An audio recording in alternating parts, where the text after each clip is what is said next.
Welcome to Story Punk. I am Scott. And I am Drew. Hello.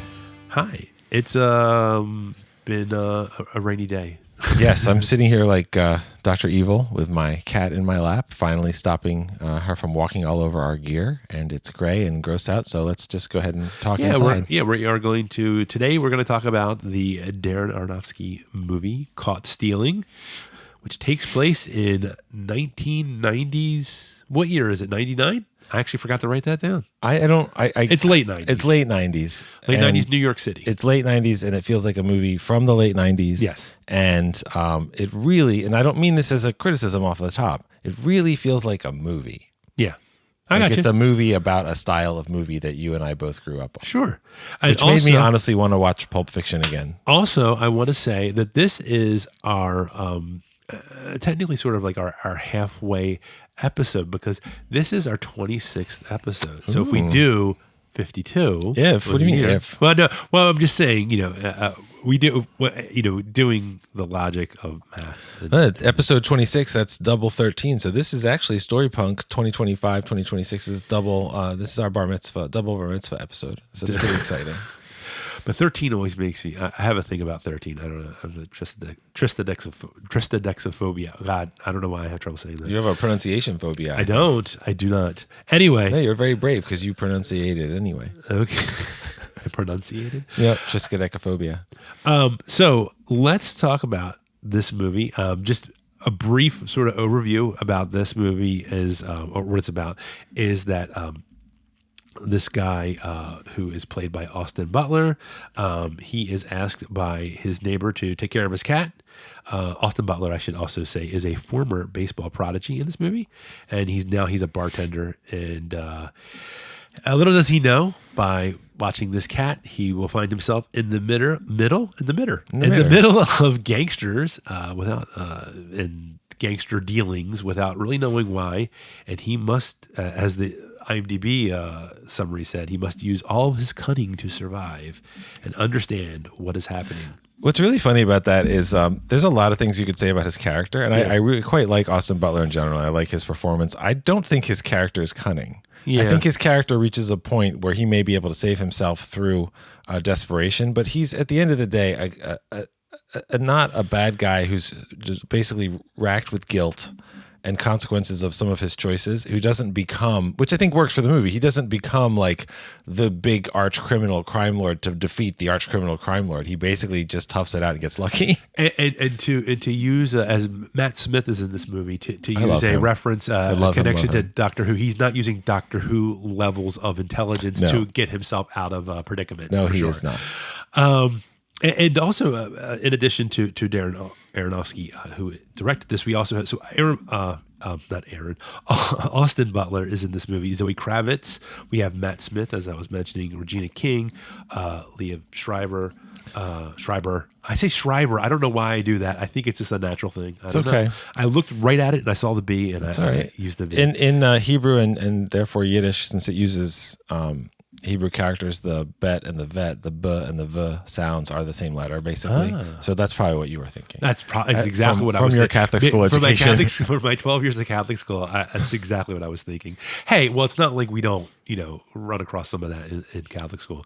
And Vincent D'Onofrio, I mean, who's always good. And he's a good actor, because I will say I found him convincing as an Orthodox Jew. Yeah, he and Liev Schreiber as brothers, and acting. Yes, and it's always good. Although he is one of those guys. I was watching him in an interview, and he was like, "Whenever I see these young actors, I'm asking them, are you going to museums? Are you looking at art?" I'm like, "Settle down, dude. You're not the kingpin. Like."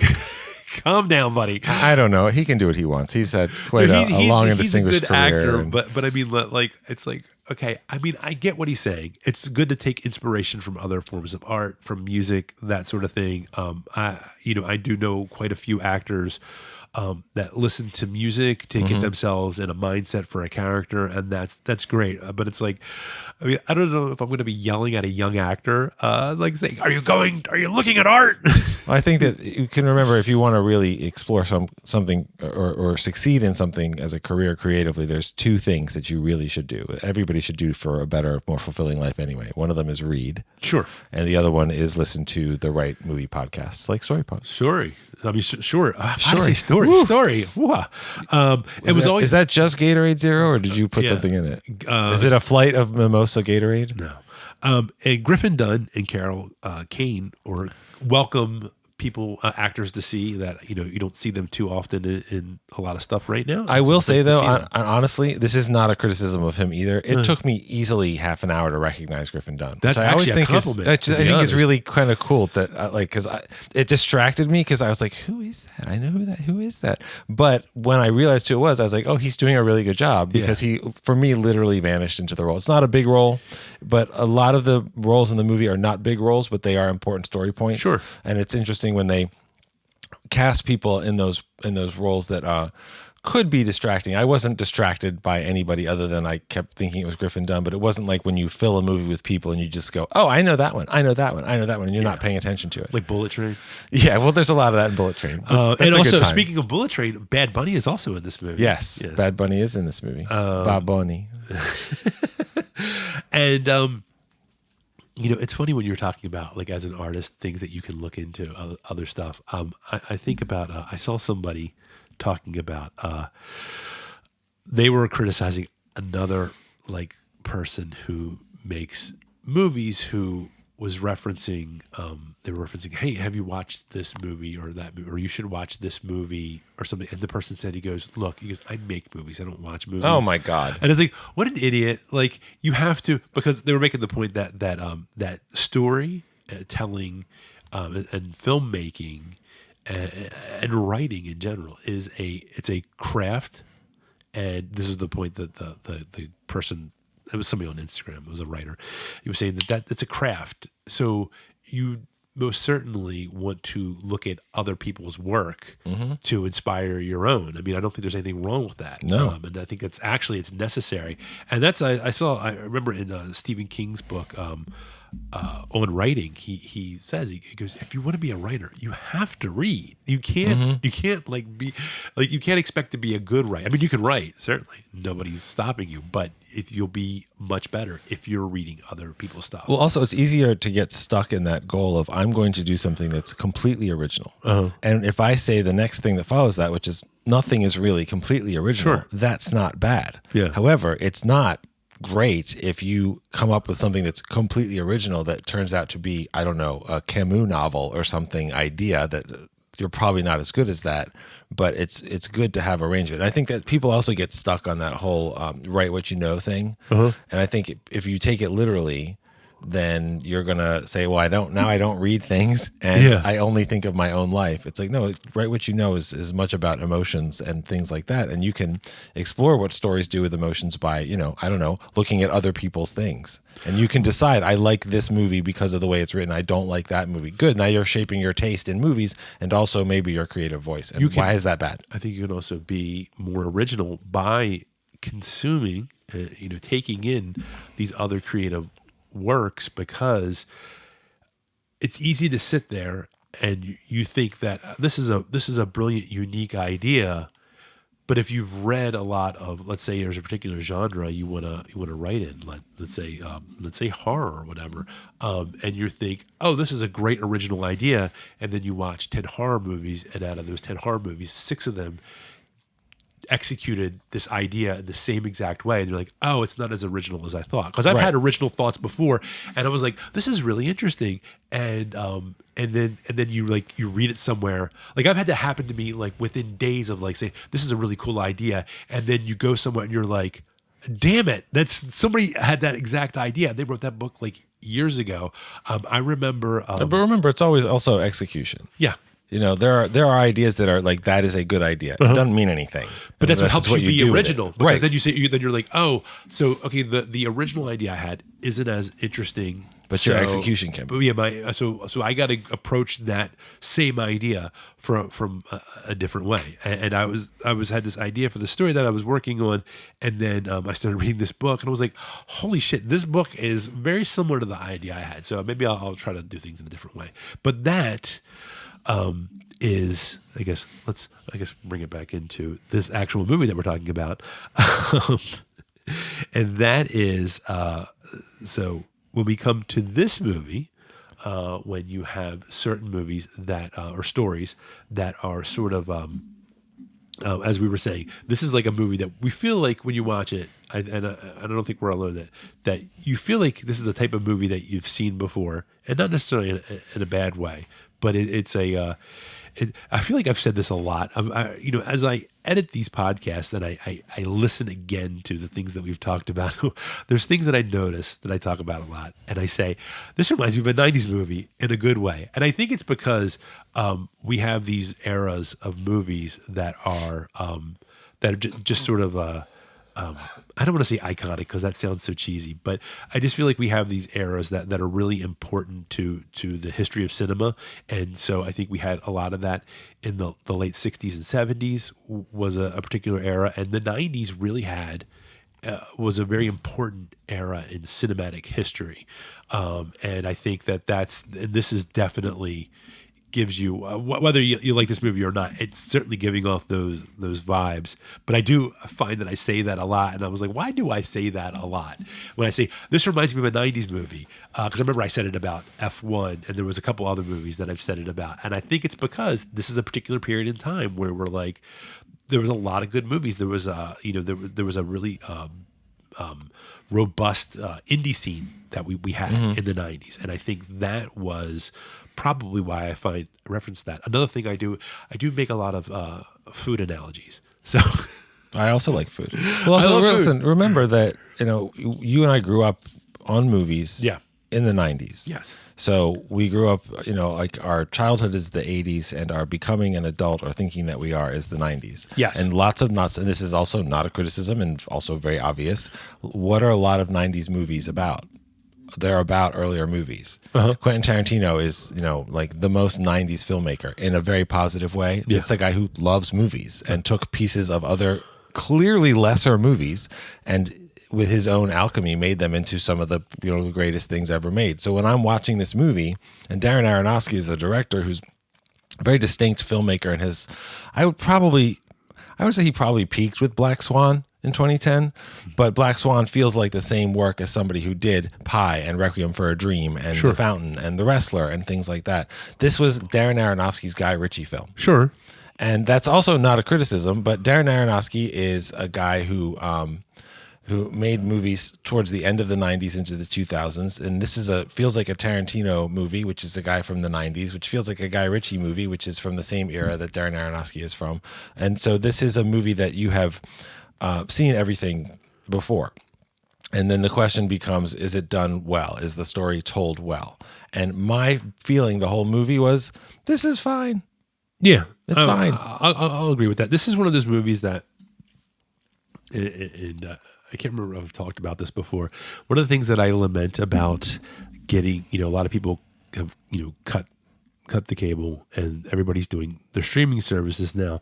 One of the things I liked about having cable was because I'm a night owl. So like 1 o'clock in the morning, flipping around, and then you find some kind of like movie, you're like, this looks kind of interesting. And you sit there and you watch it. And like, this would be one of those movies. Like if I saw this, if I saw the beginning of this movie, I'd be like, hey, it's less than 2 hours. Like if I just caught like, maybe it just started, because it's not like it's not one of those like movies that you really need a lot of brain power to unravel. You need to watch the whole thing. Like I feel like you could come in and you know what it is? What? If you start watching this movie randomly, two things happen.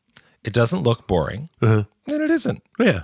So that's not a bad way to get. So this would be I classify this if I had to come up with a list of 1 a.m. cable movies. This would fall into that. I would watch this, and this would actually be one of those ones that if I saw, like if I came in like in the middle of it, that I might seek it out to watch the rest of it. You know what I mean? Like on cable. Like I'm not gonna go out. Like I'm not gonna go out and buy it or something like that. But I would definitely watch and say, oh hey, oh that movie that I saw like in the middle. I watched the middle of because I could definitely see me like. I watched so many goofy movies in my time. Like I remember Showtime used to like 1:00 in the morning would run the most random movies, and that's the vibe that I got from this movie. I would watch similarly random movies. That's interesting. What are you thinking? Movies. Well, I'm about to tell you. I would watch similarly random movies at 1:00 on Cinemax, and a lot of them were memorable. But I'll be honest, I don't remember the directors or screenwriters as much. Or any of the actors, probably. not their names. Not their names. That's for sure. But I can't. Get me an emergency architect. Yeah. That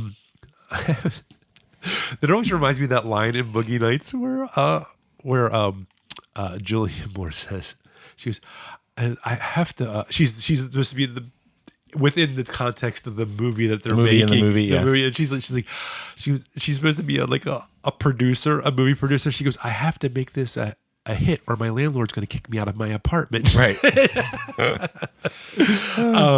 But anyway, so this is some of the themes that we see presented in this movie is obviously there's consequences for past mistakes because we have the whole situation where Austin Butler's character. Yeah, I mean spoilers. Austin Butler's character had one bad mistake in his past. He was going to be, he was a prospect for a, possibly to go on to play for a Major League Baseball team. Gets into an accident, kills his friend in the car accident, and that sort of haunts him and really changes the whole direction of his life. That's why he ends up going from.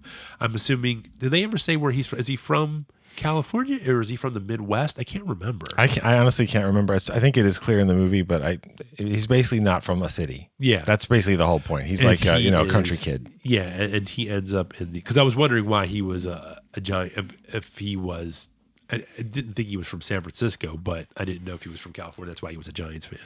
But he was a.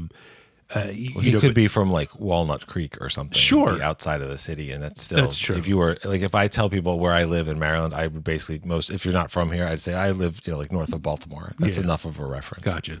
And then he was so it completely. This is the one bad decision, which is a very grave mistake that he makes. Does derail his whole life. Not only does he accidentally kill his friend and teammate. He also destroys a pretty neat car. Yeah. So it's just bad all around. Definitely. Also, there's sort of this theme of he's at a low point in his life, and there's this idea of sort of reclaiming your agency when you're in the midst of all this chaos. There's a lot of chaos going on in this movie. There is. I would say some of it is maybe a little forced. Maybe. Yeah. I mean, there is a lot of stuff, but I kind of feel like that's the type of movie this is. It definitely is that.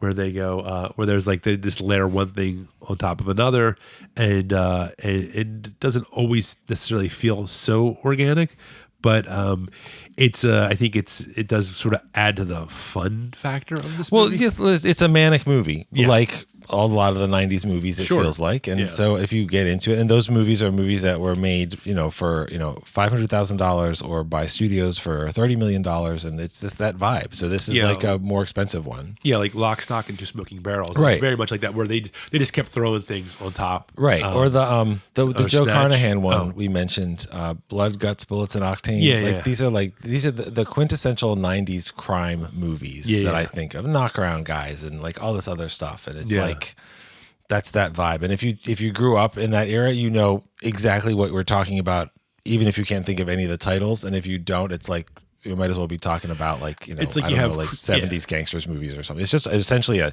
90s crime drama is a genre at this point. I mean it's like really, I feel like in these movies you always have like the wacky crime drama, whereas you have the normal person, you have like the serious crime person, you have like the weirdo like killer hitman whatever, right.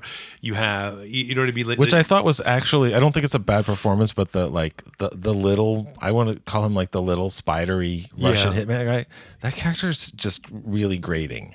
And not because in real life he would be really annoying, because he would actually be pretty scary, but it felt really annoying. Whereas Austin Butler, I think it's his performance more than the writing. He feels like a real person who's in over his head, which is the vibe of the movie, which is fine. But some of what he's facing is so cartoonish that it made me constantly aware I was watching a 90s movie, even though it's 2025.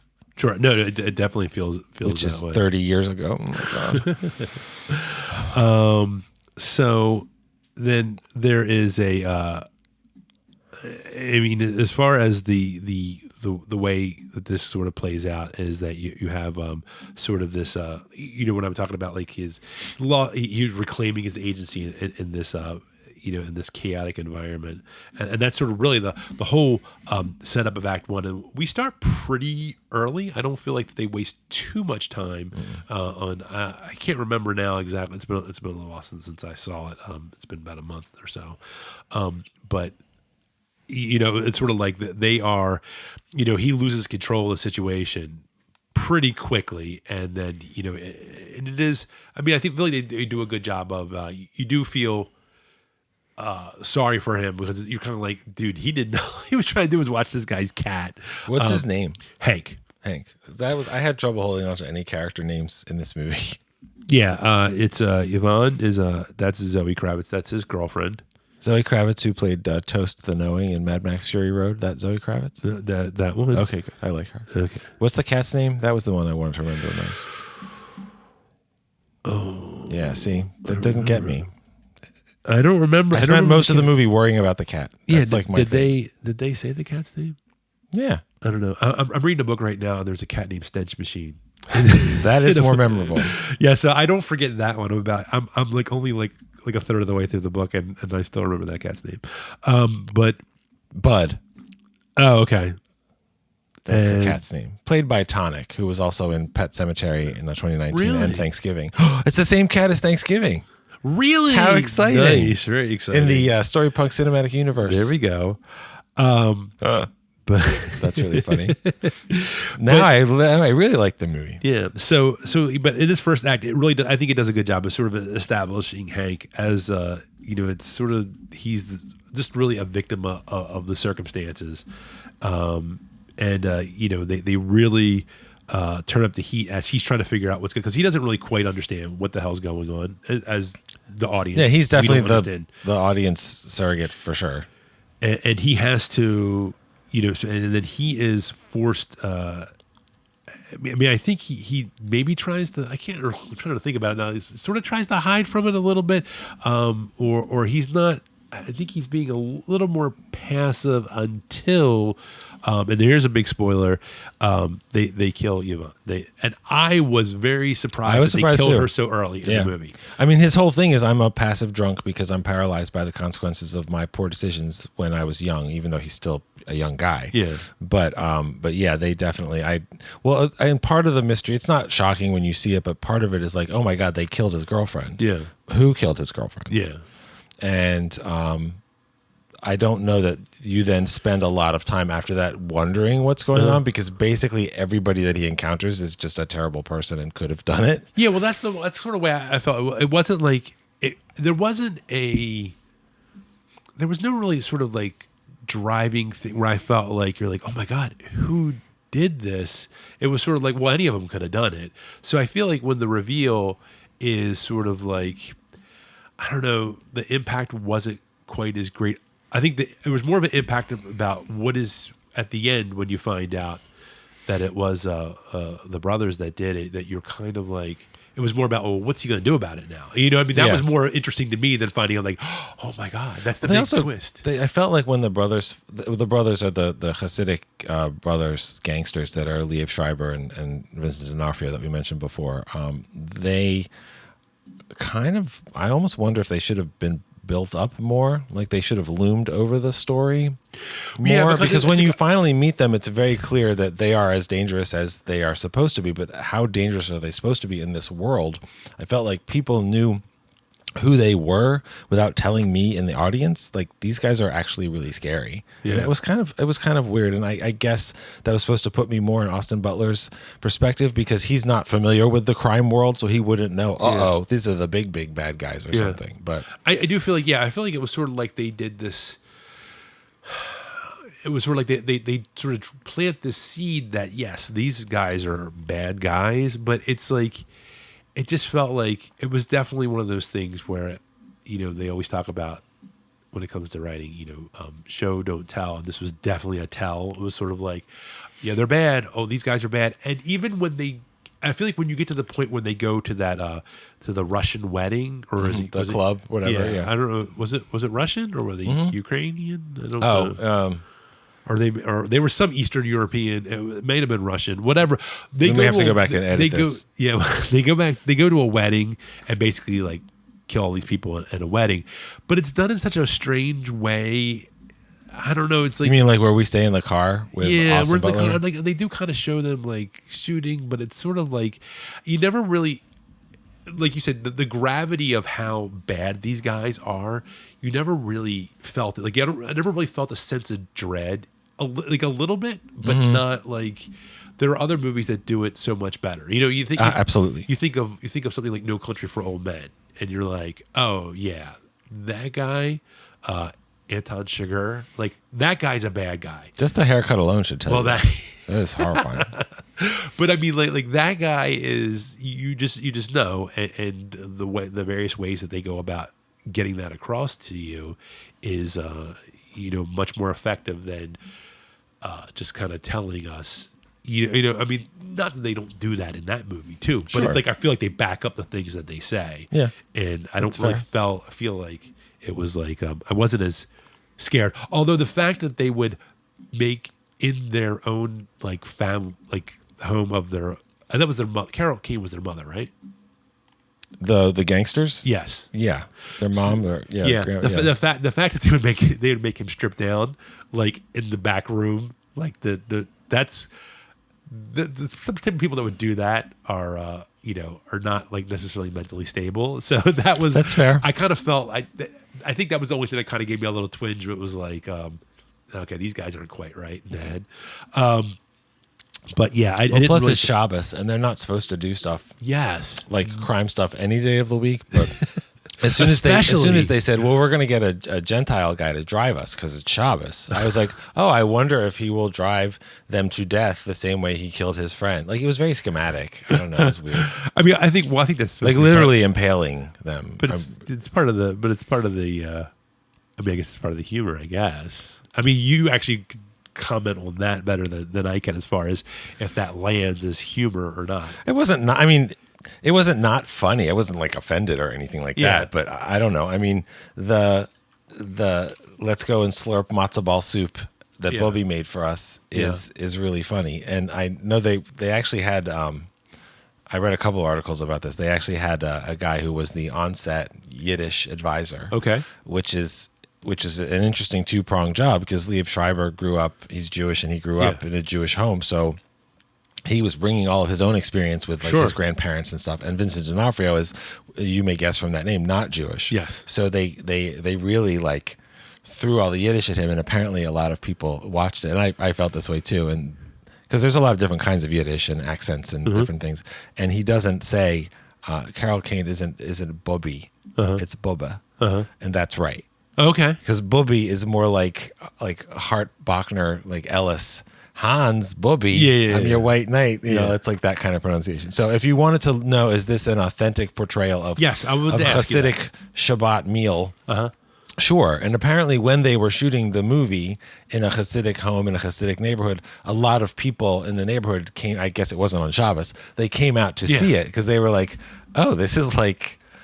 Yeah, they're gangsters or whatever, but it's kind of like real life. This is like my grandma's house or something like that. So I thought that was kind of funny, but I don't know. I thought that they were the two of them together. I believed them as Hasidic characters. Okay.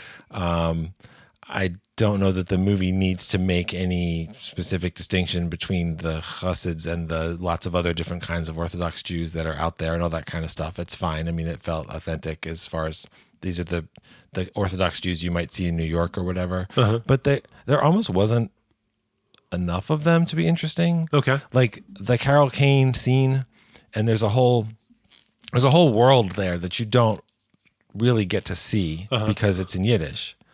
And that does ring true to my background. Like my parents grew up, their parents either came here or came with their parents speaking Yiddish. And my parents spoke Yiddish in front of the kids so that the kids wouldn't know what they were talking about. Okay. So like the language actually died.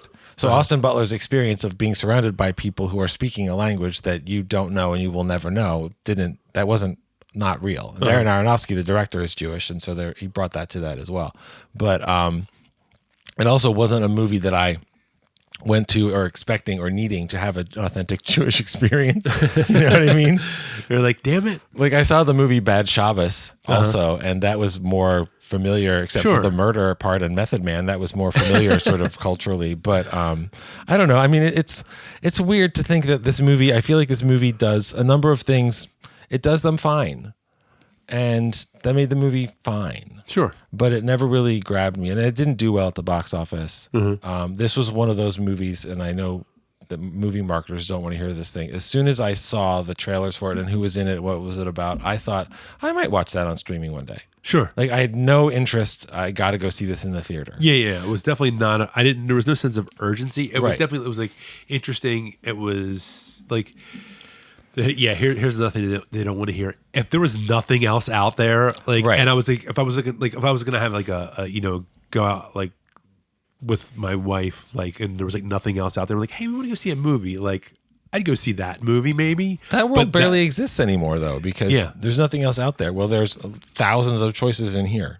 Well, you know what I mean? That's the problem. Well, the problem with that is that sometimes it's better to, and this is what I will lament about the disappearance of video stores is that is making the commitment. So when you go to see a movie, you're making a commitment. I'm going to go see this movie.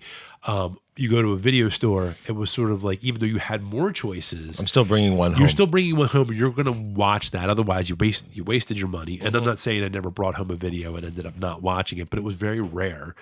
But with the streaming options, it's like, sometimes you'll spend so much time and then you're just like, and you get so frustrated. And you're like, okay, do I want to watch a movie? Do I want to watch a series? Do I want to watch this? And then you go, I mean, I just don't want to watch anything. You know what I mean? Like I've gone through that cycle. I spent an hour looking for stuff and I didn't realize it was an hour, and now I'm tired. Yeah. Well, listen, I mean, we've all had the experience where, I got 3 Netflix movies out at once. And I left the Bergman one on top of the TV for 3 months while the other 2 rotated. Whatever. Yeah. You still had it in your home, and you're either going to watch it or send it back. It's not going to cost you anything more or less. But the problem with streaming, and that is part of it, is that it all feels like it's quote unquote free, when of course it isn't. Yeah. So you don't choose anything. And I don't know. I mean, talk about the 90s. We missed that world. Yeah. But I feel like there are lots of movies that if you said like, oh, you should see that in the theater. Like, I'm not interested in seeing Avatar Fire and Ass. I'm just not interested. Yeah, me either. But if I was going to see it, I guess I'd see it in the theater. I just don't really care. And so this movie, I'm not even not recommending it. I just feel like it makes me want to go back and watch Pulp Fiction and other movies more. It's not one of those movies where it's like, I don't think, like I said, I don't think it was a bad movie, but it's definitely not one I'm going to go, oh, you should really watch this movie. Well, also, why did Darren Aronofsky make it? He is a pretty distinct filmmaker. I'm going to guess. I'm not saying he doesn't have a mortgage. There's nothing wrong with working. But I think that sometimes directors just want to do something different. Mm-hmm. You know what I mean? I mean, I think that was sort of like, like maybe that's why Quentin Tarantino only has one movie that was based off of somebody else's story, which was Jackie Brown. You know what I mean? Like, it was like an actual adaptation, because all of his movies are based on other things. He's just made them his own. No, you know what I mean. Like, like he didn't adapt. Yeah, I mean, it's based on a book by Elmore Leonard called Rum Punch. None of his other stuff. I mean, other stuff is amalgamations of other things and whatever. But I mean, this was an actual book that he based it on. None of his other stuff is based on an actual story. So like an existing intellectual property. Oh my God, you know what I'm talking about. Jesus. Anyway, you know what I'm saying. I would watch a movie he made about Jesus. Paul Verhoeven's movie about Jesus, RoboCop, excellent. It's great. I don't want to go down this road, but one day we'll have to talk about. Somebody made a very compelling argument and citing stuff that Paul Thomas Anderson said about that One Battle After Another is actually a Terminator 2 remake. And they made some very good points. I have not heard that. Okay. And then also Paul Thomas Anderson actually thinks not RoboCop, Terminator 2 is he actually thinks it's a pretty good movie. He's like a fan of the movie. It's an excellent movie. It is an excellent movie, but it was it's actually the author of the book that I'm reading right now, Jason Pargin, actually did a video and he goes, "Here's the connections and how it that's lines up." interesting. It's very interesting, and that I just like the idea of Lockjaw as the T-1000. So, but anyway, I'm already. My mind is like, oh, okay. If I find the video, I'll send it to you. Okay, that's funny. And listen, I don't need an excuse to talk about One Battle After Another. Sure. I've now seen it 5 times. I know we'll have to do the special edition, the T-1000 version of One Battle After Another. Well, I'm also very curious. That's a movie I'm very curious to see, obviously, what it does with the Oscars and everything like that. Yeah. But no, I mean, I watched it 3 times in the theater. I watched it twice at home. And 2 of those times I watched with other people. So Kelly has seen it now 4 times. And she said, as we were watching it the last time, we were supposed to be folding laundry or something, and we were just sucked into it again because it's on HBO now. And she said, this is clearly it's one of those movies like Boogie Nights and Magnolia and stuff. You're going to see something new every time. Yeah, it's worth revisiting on that level. And most movies aren't. Let's not go too far. No, but most movies aren't that, and that's fine. Okay. This movie. You could watch it as like you could watch it as like a puzzle of 90s crime movies, and that could be kind of fun because if you identify that this reminds me of this movie and this reminds me of that movie and that kind of thing, Caught Stealing is like, well, that's a fun piece of this, that's a fun piece of that, but none of it really is kind of improves the experience. It's like a perfectly fine movie. If it had come out in 1998. It would have been right up there with everything else. People would have called that a Tarantino knockoff. They would have said it's one of the better ones, and it's okay. So when it comes to directing this movie, I think we actually talked about this before, and that was maybe have we talked about this before? Another alternate reality, which is funny because we have our next podcast will be about alternate realities. Other dimensions, yes. Yeah, other dimensions. That this was this is sort of a whole 18-year journey to make this movie. Yeah, that's weird, man. That he read the book, Aronofsky read the book in 2007. He actually met with the... is it a book or a graphic novel? Oh, The Killer is the graphic novel. Yeah. Okay. He met with the author, and I just wrote his last name, Houston. I forget what his first name is. Mr. There you go. And I actually know a guy, his last name was Mr., so he was actually Mr. Anyway, I mean, I'm not joking. He was my neighbor. No, his name was Charles Mr. R.I.P. Mr. Charles. Anyway, so Mr. Charles Mr. Yes, that's what his name was. Anyway, so but he actually my neighbor next door growing up was Mr. Rogers, so I get it. That's awesome. So but anyway, so they met like together like about a year after Darren Aronofsky read the book. They met like over breakfast. They talked about it, and then nothing happened. And then in 2022, he sent Aronofsky a completely like polished like script, like he had done a couple of drafts of it, and he kind of sent them what he thought was a good version of the script of his own novel. Yep. You mean of his and then during that same time, behind the scenes of the Oscars, where Austin Butler had lost for Elvis and Aronofsky had lost for The Whale, they were talking, I guess they were commiserating about losing, and they started talking about this project. And that's how sometimes things end up becoming something in Hollywood. Okay. So that is that's sort of the origin of how this got made.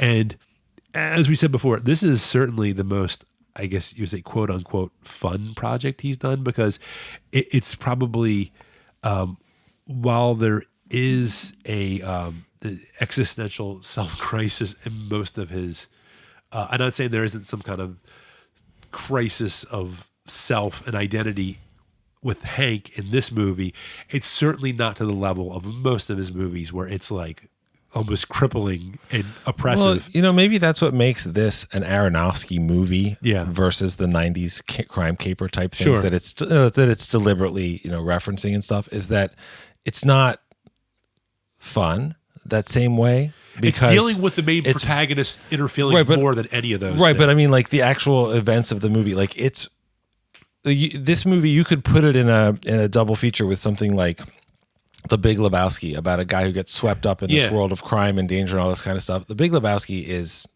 fantastic in a lot of different ways, but it is really fun. Yeah. This movie is not fun like that. Pulp Fiction is crazy and violent and dark and fun. Yeah. When they kill his girlfriend, it's like, oh, this is not. Yeah. And then like they literally like they kill, Action Bronson and Griffin Dunn. Yeah. Hard. Yeah. And it's not like, I think it's supposed to be kind of fun when they kill Bad Bunny because he's a bad guy, but like the whole thing is just really bleak, which is actually, I'm thinking this right now as we're talking about it. That's actually very on brand Aronofsky. Yeah. So maybe that's Aronofsky's take on these kinds of fun movies is like, what if it really happened? It'd actually be a lot scarier and more violent and shittier. There is. Okay. You very rarely see self-reflection in the like you don't see in Lock, Stock, and Two Smoking Barrels. You don't see Jason Statham like thinking about like his life and decisions that he made like that. You don't see any of that in any of these movies. I will say Snatch by the same director gives me one of my favorite moments of self-reflection in any of these movies, where at the very end when Dennis Farina has come home and they go, "What did you learn?" And he goes, "Don't go to England." Or no, he says, I thought he said something like England sucks or something. I think like he literally I have to look it up. I think he says, "Don't go to England." Yeah, something like that. I think it's literally the last line. I had a feeling that's what you were going to say. That is great. Oh, Dennis Farina, R.I.P. Oh, anyway, the best. I love one of my favorite Dennis Farina lines. Speaking of crime movies, is in Out of Sight, when Michael Keaton reprises his role from Jackie Brown, and he comes in and he has his FBI shirt on, and Dennis Farina looks at him and goes, "You got one that says undercover?" Nice. Oh, that's the line. Like, he's at customs. He comes home. He's all beat up, and they go, "Anything to declare?" And he goes, "Yeah, don't go to England." I love it. That's good. Oh yeah.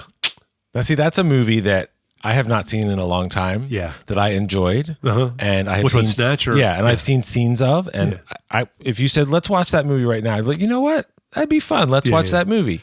If I don't see Caught Stealing again anytime soon, it doesn't grab me like that. Yeah. And that's okay. I mean, there are it's a genre, and there are examples that are going to be better. This is not a bad example. Yeah. I'm not surprised, and I don't think it's a specific failure of anything. I'm not surprised that it didn't really find an audience. And it's not like it didn't quite make it in the theaters, but then it blew up on Netflix. Like it's just what makes it maybe different from what it's deliberately emulating isn't clear enough. And then if you do watch it because you want to watch a 90s crime movie, it's way darker. Yeah. And here's a few technical things about the cinematographer, Matthew Labatique. Matty Labatique. Yes, Darren Aronofsky's guy for a long time. Yeah, he's done. I think he's done all of his films. I know he's done a lot of them. He also did Iron Man 1 and 2. He did Venom. So he's done actually a lot of. He's been working a long time. Yeah, he did. He's done a lot of like superhero movies, which I was. He did. He also did the Margot Robbie, the Harley Quinn Birds of Prey movie. Oh, did he? Yeah, he's done a lot of those. I think that movie is underrated. Which one? The Harley Quinn. The yeah, whatever. I mean, it's got a great cast. And it does have a great fun. cast. And it also is important in my movie going life because it was the last movie I saw before COVID shut everything down. And then I didn't see anything for 2.5 years until Top Gun Maverick. I'm trying to think of the first. I remember, and I'll get back to it in 1 second. I remember when I would reserve my seats, and I would to the movie theater, and I would I'd get the confirmation. I have a folder in my inbox, in my mail. That's just for my confirms. And I remember the first time I went back, and I can't remember what movie it was, but the first movie I saw back in the theaters, and I remember I got the confirmation, and when I went to go put it in there, I remember looking, and I think it was like what was the last Star Wars, the Rise of Skywalker or whatever. That was 2019. Yeah, that was the last movie I had seen in the theater. So that's a combination of COVID and having small children. Yeah. I just hadn't seen it. I saw that. I was like, wow, that's the last movie I saw in the theaters, because this had been.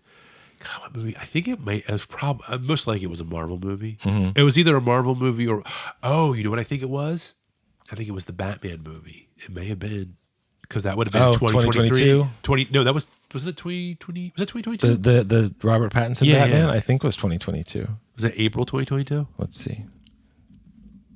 Robert Pattinson. I think it was supposed using to the internet right now in front of you. Yeah, 2022. Okay, yeah. So that was the first movie I saw, starring Zoe Kravitz. There you go.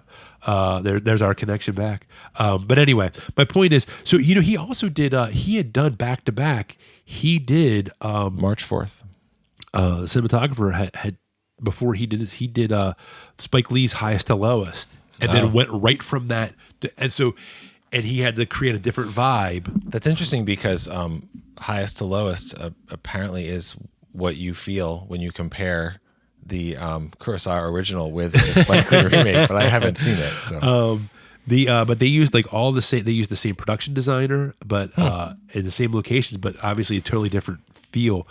And he wanted to have sort of like this, lived in raw aesthetic. But isn't that New York itself? I mean, like, I don't know what you had to do special to make it have that kind of aesthetic, but people say these kind of things all the time. There's a lot of buzzwords. I was asked not to comment at length on how New York is really a character, et cetera, et cetera, et cetera. But I will say that when you make a Batman movie, and they've made a lot of them, they made a lot of them in different ways. I mean, this is clearly, it's called Gotham. It's supposed to feel like New York.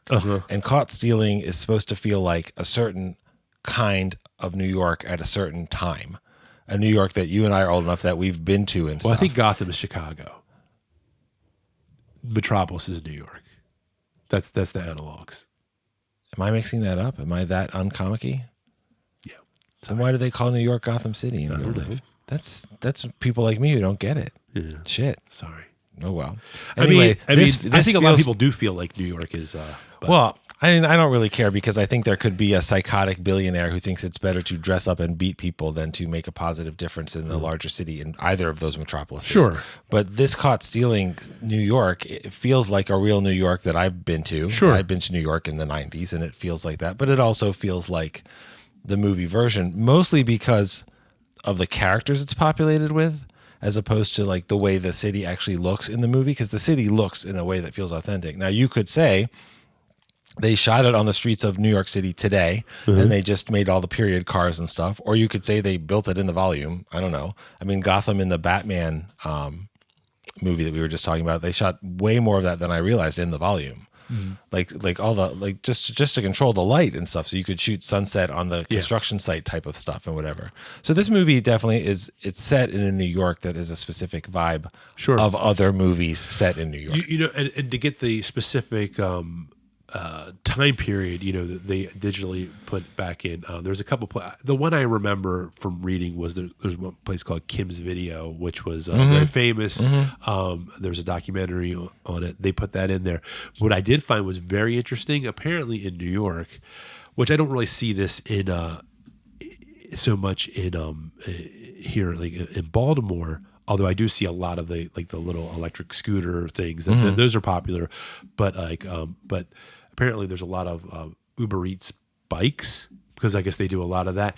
They had to digitally paint all those out. They said it was a lot. Yeah. That was a lot. Apparently a lot of work. I believe it. But it's which I find to be interesting. But yeah, apparently there's a lot of like famous places. And I mean, I'm talking about like places on like stores, places on the street, like Kim's Video. I think there was some pizza place that they put in there, not Sal's, like places that they kind of digitally reinserted into the neighborhoods in there to kind of give it that feel. And I mean, like, not being from New York and only. I've been to New York, but I've never, I never lived there. So 90s New York versus like 2025 New York, it is, hard for me to be like, oh, that distinctly feels like 90s late 90s New York. Like, I think 80s New York, I could probably tell the difference. But 90s New York, late 90s New York. I think I would see it a little more distinctly, but I know what you mean. I mean, there's certainly a difference between, the 90s, the New York of the Times Square that you just watched in New Year's Eve, and like Taking of Pelham 1, 2, 3 or the Warriors or something. Yeah. But like once they kind of Wolfen. Wolfen, I remember that movie. Once they kind of cleaned it up, as far as like you didn't so you didn't have like these. I remember as a kid going up to New York like early mid '80s and seeing you see like these huge like X-rated movie signs, Right? and stuff like Yeah. that. No, Times Square is So I definitely would different. definitely see that, so I can tell that difference. But so I mean, like it felt authentic enough to me as someone who never lived in New York, but has only been to New York, I've been to New York on, enough times where I felt like this passes for me. So Yeah, I mean, I have family there. I've been there on and off, and friends and whatever. I mean, I don't know. I mean, there's a lot of different New Yorks that are the real city anyway. that's true. So, if you grew up in Riverdale or Queens or Lower Manhattan, those are all related, but those are all different New Yorks. And I have seen many times, because my wife likes to fall asleep to it, all of the Law and Order. And that's actually really interesting because you have Law and Order from 1990 and Law and Order from, 2009. Yeah. And it's still New York, and sometimes it's the same characters, but I mean, you see the city evolve over time, and the movies do the same thing. When I remember, this was interesting because this is pre-GPS. I went up there. My brother-in-law was playing in Soho, and I went up the April right after 9/11, and all I had was a paper map, like a book. That was rough because you're just trying to It can be overwhelming because what I had a paper, I had like a map booklet, and then I had printed out directions from Yahoo. But this was like April of 2002. They still hadn't updated because everything was rerouted still. Because it had only been like what was like 6 months or whatever. So they hadn't even I mean, think about it now. These apps that we have that are updating like to the second almost. Yeah, where the cars are, and this is 6 months. They still hadn't updated Yahoo Maps yet. Yeah. So I had a printout and I had a booklet, and and of course I got turned around and I was like, oh, where am I? So I mean, I eventually it worked out perfect because the club where he was playing, they'd had like some kind of like street like festival sale thing going on or whatever the hell it was. They had just ended it. And as I pulled up and I parked, how does this happen in New York City? I pulled up literally right in front of the club. And it was legal to park there. Oh yeah. It was Even like better because there was like they sort of filled in real quick. There was like 3 spots open. Did you immediately get out and then go and I took a picture of it. Get a giant piece of pizza and fold it in half and eat it for the full New York parking experience? I did, and I played, and I had a Walkman, and I played "Staying Alive" as I did it. So. Yeah, see, my New York 9/11 experience was I used to do a lot of long distance cycling. So my at the time now wife girlfriend Kelly and I went up to see my cousins TJ and Judy. They lived in Riverdale where Judy grew up, and TJ and I did the New York City Century, where you biked 100 miles, a little more than 100 miles across all the boroughs, except we didn't go to Staten Island. So at 7:15 in the morning on September 8th, I think it's the 8th, the 9th or the 8th, I think it's the 8th, we were bombing, well, maybe wrong word, but straight down Manhattan Island to turn left to go across the Brooklyn Bridge. And there's the Twin Towers, and the sun is rising, and it's gorgeous and it's beautiful. And 3 days later, it was all gone. And it was really That's rough. And I remember it was a beautiful day, and it was an amazing ride and an amazing experience, and one of my favorite New York experiences ever. Yeah. But the sky was so blue, Yeah. and now that's the same sky on 9/11. Yeah. I mean, if I go out, like during COVID, when I was going back and forth between the houses, the one I was selling, the one I was going to move into, and I was like the only person on the road because everybody was either out of work or working from home, and the sky was so blue, and I was still the 9/11 sky. It was really crazy. Yeah. But this is definitely set in a New York that doesn't exist in real life and doesn't anymore, and doesn't exist in movies the way you make them anymore, unless you're hearkening back to that. Oh, Benny's Burritos was the other place that was apparently very popular. That was I knew it was in my notes somewhere. I heard New York has some food choices. So they have a few. Also one of the other good things about this, and I find that a lot of people, whether it's filmmakers or writers or whatever, that it is nice to be able to set something in a pre-cell phone age. Oh God, yeah. Because it does make things a little bit easier. I'm Because surprised there aren't more period films just for that. Yeah. I mean, period could be 1987. Like, you know. Yeah, like, well, I know we were talking about Stranger Things, about, you know, that was where, you know, people, and I see this a lot where people from the generation, you know, generations younger than us, do ask. They're like, "Did your parents just let you just go out all day and didn't know where you were?" And I'm like, "Oh yeah, that's real. That's not an exaggeration at all. I would go out all day and I'd come home. I knew roughly around what time dinner was, so I would just come home. Or if I was somewhere in close proximity, like my parents would come out and like they'd yell for me, Scott, like that." Right. Like, I remember when I was younger and I learned not to do this. I would yell back "what" sometimes. They'd be like, "We're not gonna." And I was like, "I yelled what?" They're like, "We're not going to have a conversation with you. You're all the way down the park." Scott. So I know, what the hell was I thinking? But I was a little kid. But then as I got older, I just knew I was like, So Austin Powers must have triggered you So why? with her screaming Scott in the movie. I don't remember. Oh, yeah. Okay, I forgot about that. Yeah. You're probably the one guy in the theater screaming, "What?" So, but it was funny. But that is a thing that is, you know, like, it's such a. It's just hard now, where it's like you can track everything. Yeah. and that's why. So you don't know anything anymore. I also bring up the Enemy of the State, and I remember when I watched that, and I just thought Enemy of the State, the Will Smith, Gene Hackman movie from the late '90s, where it was like a Tony Scott movie. Yep, Yeah. and you couldn't believe that they shot, you know, partially in Baltimore. In fact, when the movie I'd worked on, Arlington Road, a bunch of people came from.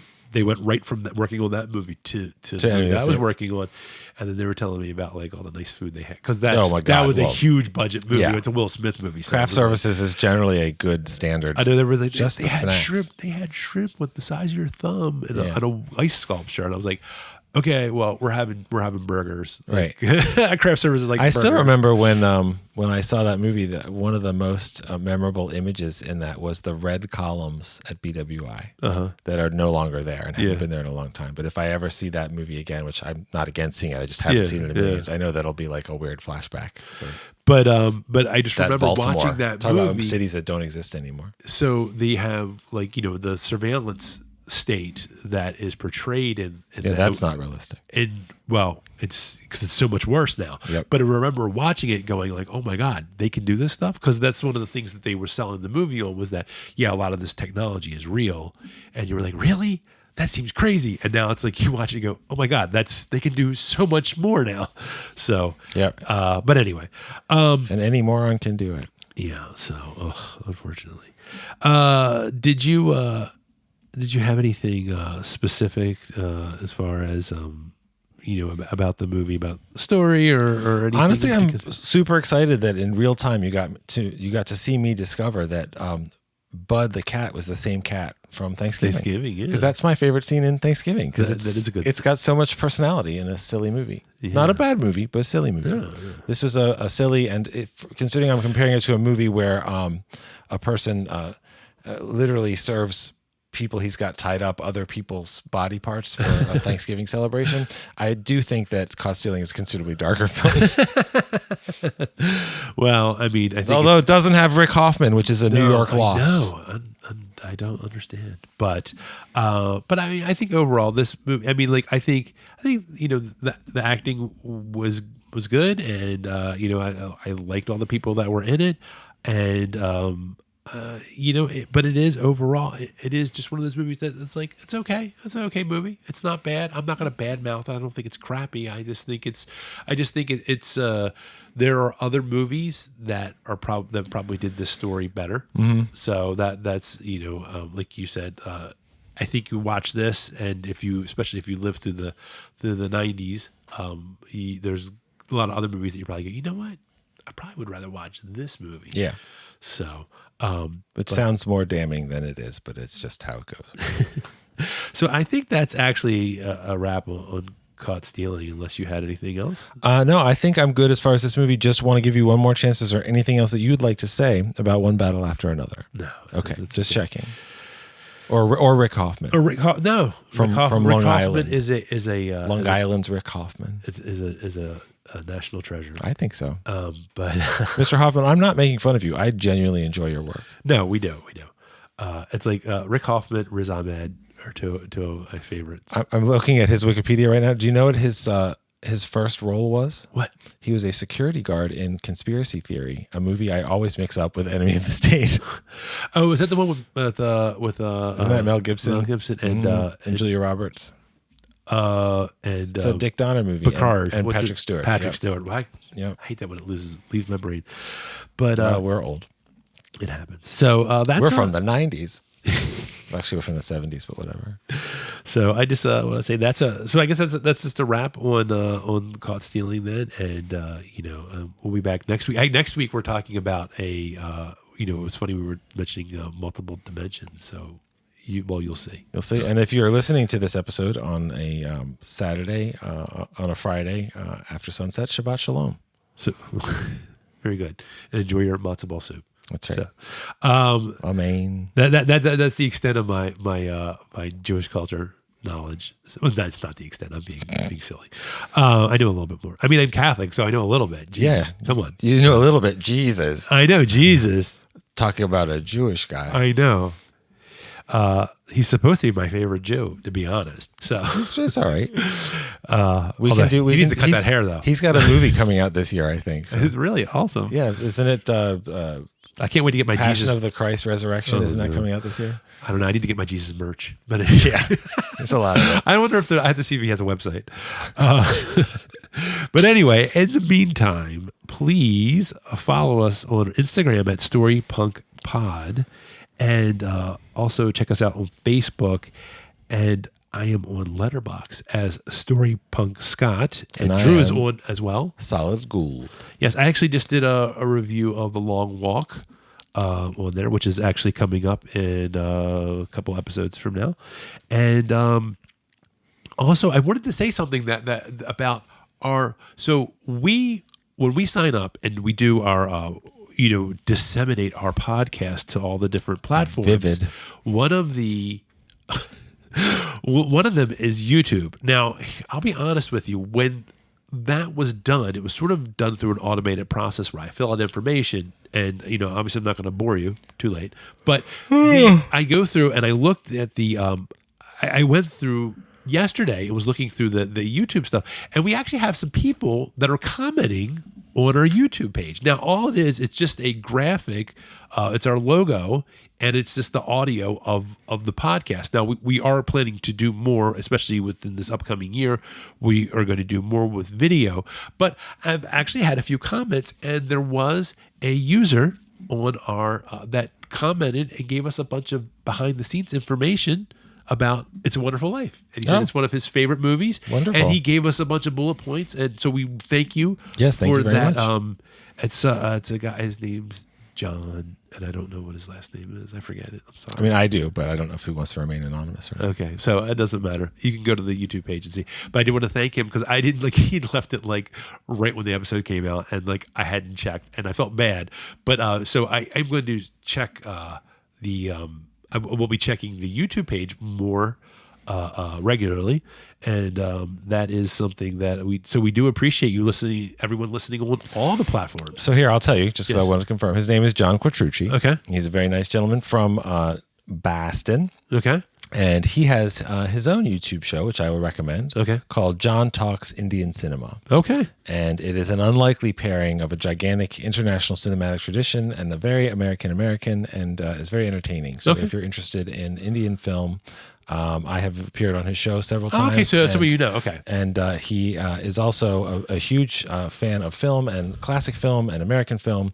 And he and I have had very strong and friendly discussions about why It's a Wonderful Life is a wonderful Christmas movie, but also why he doesn't agree that Eyes Wide Shut is a wonderful Christmas movie. But if he's got stuff to say about a film, especially a classic film like that, and now an Indian film, definitely worth listening. And John, I appreciate you reaching out and sharing what you know. Yeah, it was like a whole bullet point of things, because I mean that's one of the things that I specifically like to do in the show. I mean not that Drew's against it, but I'm just saying I know one of the things that I do like to bring up some of the behind the scenes stuff, things that are interesting. Yeah, I'm not against it.